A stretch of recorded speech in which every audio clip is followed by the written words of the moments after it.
Hi there. Had a tin of paint that you've opened many times and you're having trouble, getting the lid off? Well, I reckon the best way is start it with a screwdriver. So just prise it up with a screwdriver, and you see it's really kind of hard when you're trying to keep going around to make any great progress. So what I reckon you ought to do is, what makes it easier, is you get a pair of pliers, this one's a pair of multi-grips, and you can see that it's pulling it right up. And you just lever it up, spin it round,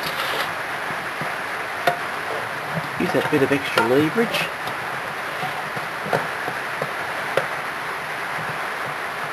Bit of extra leverage. Spin it round.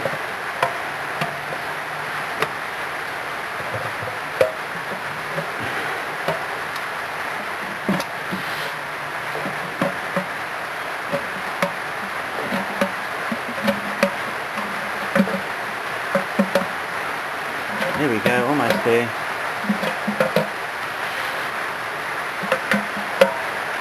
Look, voila, the lid's off. That's pretty cool, isn't it? Okay, thanks. Bye.